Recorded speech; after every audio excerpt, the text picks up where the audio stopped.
Ketika mitra bisnis saya mengatakan bahwa bagaimana kalau kita buat metaverse ibu kota penajam untuk kita presentasikan ke pemimpin tertinggi negeri ini, saya berkerut kening. Dia bercerita melalui HP di awal tahun baru ini dengan sangat semangat. Dimana kalau metaverse-nya jadi, maka rakyat akan lebih mendukung Penajam sebagai ibu kota yang sekarang banyak yang mencerca karena wilayah tersebut banjir, serta akan menjadi hambalang kedua karena memindahkan 5 juta orang tidak sederhana ke suatu daerah baru, serta membangunnya mahal dan lama, keburu garing itu bangunan. Metaverse diharapkan bisa menjadi media pemahaman, semacam melihat dan hidup di dunia Sims, gamenya anak-anak itu. Dengan rakyat bisa jadi para avatar yang tinggal di sana. Terlihat sempurna idenya, namun mitra saya ini rasanya belum paham filosofi dari Metaverse. Mungkin karena dia terlalu semangat mengingat sejak beberapa bulan yang lalu Mardigu Nation diluncurkan program di Metaverse yang sedang dibuat yang akan memakan kira-kira waktu 1 tahun pembuatannya. Mardigu Nation itu bukan Mardigu,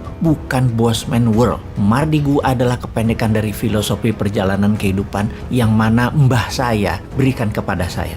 Namun jujur belum bisa dijalani dengan benar. Karena nama adalah doa kan? Jadi yang penting sudah ada niatnya, sudah ada doanya. Mardigu aslinya adalah kependekan dari Margi Dining Gusti. Margi itu jalan, Gusti itu Allah. Arti sederhananya adalah jalan menuju Tuhan atau tarekat. Mardigu Nation adalah negara berjalan menuju Tuhan dan paling gampang mengajarkannya dengan experiencing, yaitu menggunakan metaverse. Dengan istilah lain, Mardigu Nation adalah Mardigu First, Mardigu Universe, dunia berjalan menuju Tuhan. Filosofi dari dunia metaverse adalah membuat dunia nyata yang saat ini kita tinggali, the real world, hanya sebagai tempat hidup, tempat yang sehat atau living space yang sehat. Kita hidup, makan, bekerja, menjadi dunia ini menjadi lebih luas. Namun 2 hal yang akan pindah ke metaverse yaitu dunia administrasi, dunia bisnis seni art, teknologi, dan perdagangan. Dan yang tertinggal di dunia nyata adalah rumah sakit, kesehatan, kafe, resto, gudang, pertanian, industri. Namun gedung kantor yang administratif akan musnah pindah ke metaverse. Alias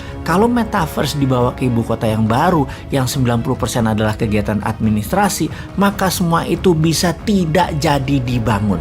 Ngapain membangun dengan dana 1.000 triliun dalam 5 tahun ke depan bentuk fisiknya? Mending buat metaverse hanya 2 triliun kali. Pusat pemerintahan negara, pegawai departemen semua kerja dari manapun bisa tinggal dan matanya tinggal dikasih VR, helm ber-TV, alat komunikasi. Administrasi semua pindah ke blockchain. Dan kalau metaverse dijelaskan ke old mind, ya mulai semua kalau kayak gini dijelasinnya. Sekali lagi, metaverse akan menghilangkan gedung kantor, administrasi, dan tempat jualan retail dalam seketika yang memberikan kemudahan untuk hidup ke depannya dari sisi yang lain.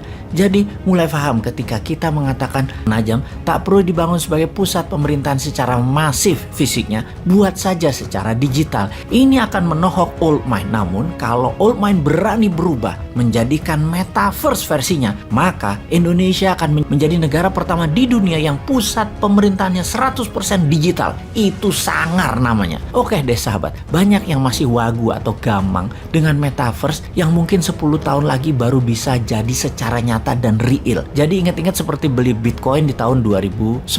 Kalau kamu punya $100 beli di tahun 2010, maka di tahun 2021 kemarin nilai uang kamu adalah $12 juta. Benar, naik 120.000 kali. Metaverse saat ini itu masih early adapter.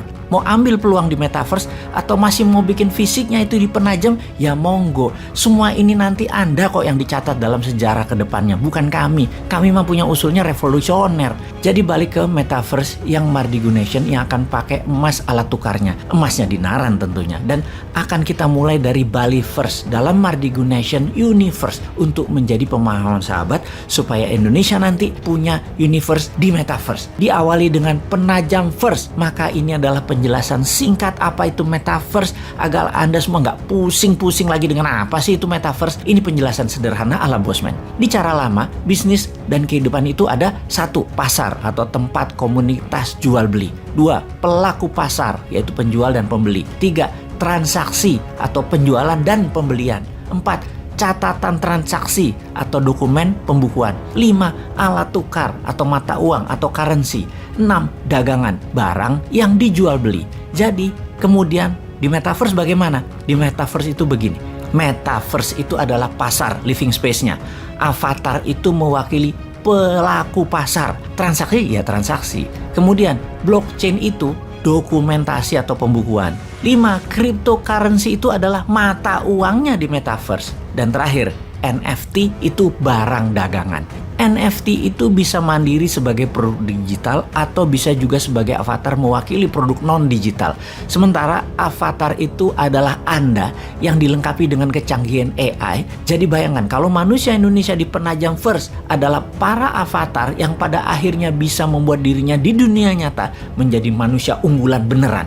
Karena dalam pikiran bawah sadar manusia, mereka tidak mengenal apa itu reality, apa itu imajinasi, yang kemudian oleh Walt Disney dikatakan, "My imagination create my reality." Selamat datang masa depan.